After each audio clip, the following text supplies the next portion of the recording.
శ్రీమాత్రే నమ. జయ గురు దత్తాత్రేయ నమ. ఈ వీడియోలో మనం వృశ్చిక రాశి వారికి జూలై నెల మాస ఫలితాలు తెలుసుకుందాం.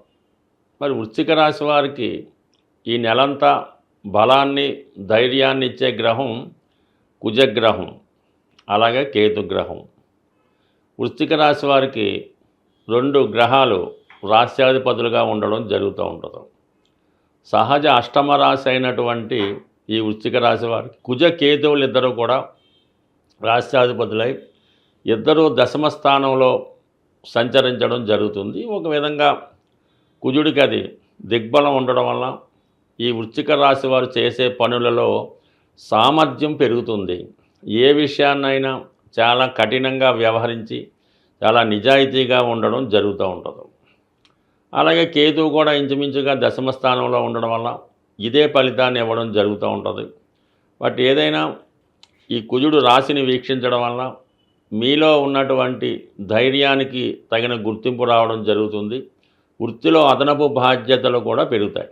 అయితే ఈ సమయంలో మీరేమైనా అనారోగ్య సమస్యతో ఇబ్బంది పడుతుంటే సర్జరీ లాంటి ఏవైనా చేయించుకోవలసి వస్తే ఈ సమయంలో చేయించుకోవడానికి అవకాశం ఉంది. అంటే ఏదన్నా మిమ్మల్ని మీరు ఆరోగ్యవంతులుగా మార్చుకోవడానికి అటు యోగా మెడిటేషన్ వల్ల ఫిజికల్ ఫిట్నెస్ వల్ల కావచ్చు, సర్జరీ వల్ల కూడా కావచ్చు. మొత్తం మీద ఏంటంటే మీరు ఆరోగ్యవంతులుగా తయారవడానికి ఈ కుజగ్రహం మిమ్మల్ని సహకరించడం జరుగుతూ ఉంటుంది. అలాగే చాలా వరకు అటు రియల్ ఎస్టేట్ రంగంలో ఉన్నా, పోలీస్ డిపార్ట్మెంట్లో ఉన్నా, ఏ రంగంలో ఉన్నా సరే మీ నిజాయితీని రుజువు చేసుకుంటారు. దానికి తగినటువంటి అర్హత కూడా సాధిస్తారు. ఇది బాగుంది. ఇక ధనాధిపతిగా ఉన్నటువంటి వాడు అష్టమ స్థానంలో ఉన్నాడు గురువు.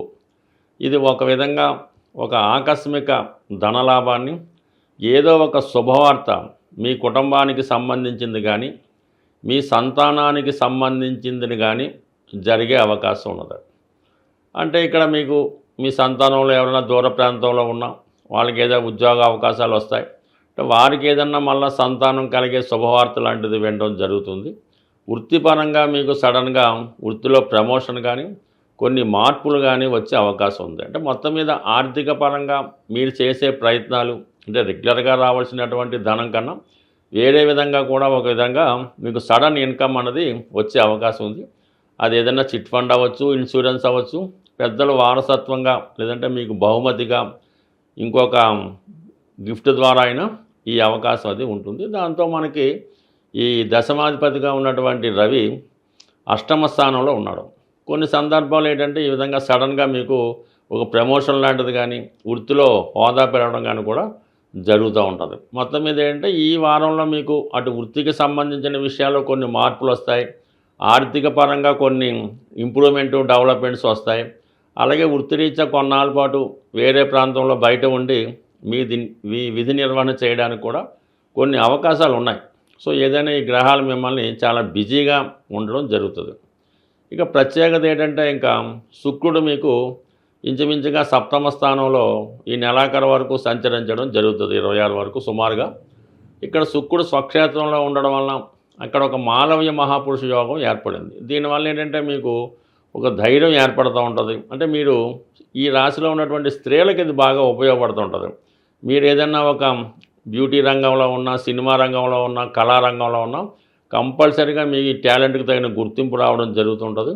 అలాగే కొన్ని విదేశీ అవకాశాలు కానీ ఇతర ప్రాంతాల్లో అవకాశాలు కానీ రావడం జరుగుతుంటుంది. ముఖ్యంగా పెళ్లికి సంబంధించిన విషయాల్లో ఎటువంటి సమస్యలు ఉన్నా చాలా వరకు పరిష్కారం అవుతాయి.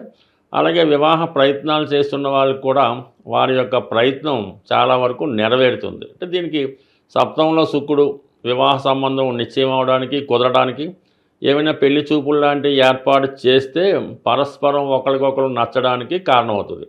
ఇక అష్టమ స్థానం అన్నది ఏంటంటే స్త్రీలకు మాంగళ్య స్థానం, అలాగే వాళ్ళ యొక్క వ్యక్తిగత కుటుంబ స్థానం అవుతుంది. కాబట్టి ఈ సమయంలో అక్కడ ఉన్నటువంటి గురువు, సప్తమంలో ఉన్నటువంటి శుక్రుడు వివాహం జరగడానికి చాలా వరకు ఈ వృశ్చిక రాశి వారికి లైన్ క్లియర్ అవ్వడం జరుగుతుంది.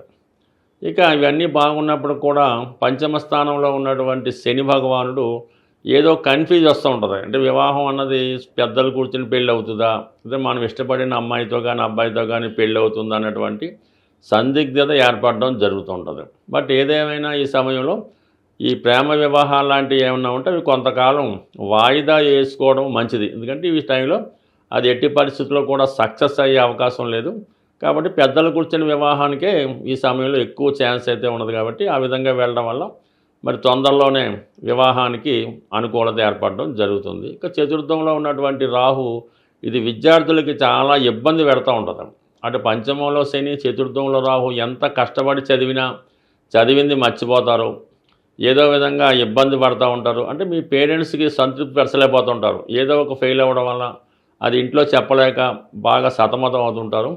ఏదైనా ఈ సమయంలో మీరు సరైనటువంటి కోచింగ్ తీసుకోవడం, మీకు ఏదైనా ఈ విద్యలో మీరు చదివే చోట ఇబ్బంది ఉంటే అది పెద్దవారికి తెలియజేసి తగు విధంగా మార్పు చేసుకోకపోతే సంవత్సరం చివరిలో చాలా వరకు ఈ ఇంపాక్ట్ ఇబ్బంది పడి చదువు ఆగిపోవడానికి కూడా కొన్ని ఈ బలమైన కారణాలు కనబడుతున్నాయి. కాబట్టి సాధ్యమైనంత వరకు విద్యార్థుల యొక్క తల్లిదండ్రులు పిల్లల యొక్క చదువు మీద ఎక్కువ కృషి పెట్టడం మంచిది. సాధారణంగా మనకి ఈ గ్రహాల యొక్క సంచరిస్తున్నప్పుడు గ్రహాల యొక్క అనుకూలత కొరకు ఆ నెలలో కొన్ని ముఖ్యమైనటువంటి పండగలు కానీ కొన్ని పర్వదినాలు కానీ రావడం జరుగుతూ ఉంటుంది. మరి మనం ఏ నెలలో అయితే సమస్యలతో ఉన్నామో ఆ నెలలో వచ్చినటువంటి కామన్గా మాస శివరాత్రి, సంకష్ట చతుర్థి కామన్గా చేసుకుంటూ మరి ప్రత్యేకంగా ఈ జూలై నెల 25వ తారీఖు నుంచి అంటే జూలై 25 నుంచి శ్రావణ మాసం ప్రారంభమవుతుంది. శ్రావణ మాసం ప్రారంభంతోనే మనకి వరలక్ష్మి వ్రతం అంటే శుక్రవారం స్టార్ట్ అవుతాయి.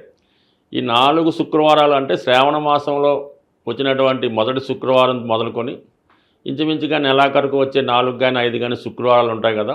ఆ శుక్రవారాలు స్త్రీ పురుష భేదం లేకుండా ప్రతి ఒక్కరూ విధి విధానంగా అమ్మవారిని పూజించుకోవడం, అంటే ఇంటికాడ వ్రతం చేసుకున్న వాళ్ళు చేసుకుంటారు, లేని వాళ్ళు అమ్మవారి ఆలయం దర్శించి అమ్మవారికి మీకు కలిగిన విధంగా ఏదో విధంగా అమ్మవారికి కానుకలు సమర్పించి మరి ఆ రోజంతా నియమంగా ఉండడం వలన వీలైతే ఆ రోజు కనకదార స్తోత్రం పారాయణ చేయడం వల్ల కానీ ఏదన్నా మీ యొక్క కుటుంబంలో స్త్రీలకి అంటే మీకు మదరో సిస్టరో వదిన గారులకో ఏదో ఒక శుక్రవారం వాళ్ళకి చీర జాకెట్ అటువంటి పశు సంబంధించినటువంటి కానుకలు ఇవ్వడం వల్ల అంటే ముఖ్యంగా మీరు శ్రావణ మాసంలో మీ కుటుంబంలో ఉన్నటువంటి స్త్రీలని సంతోషపెట్టడం వల్ల మీ ఇంట్లో ధనలక్ష్మి కొలువు ఉంటుంది, మీకు కూడా ఏదో విధంగా ఐశ్వర్యం కలిసి వస్తుంది.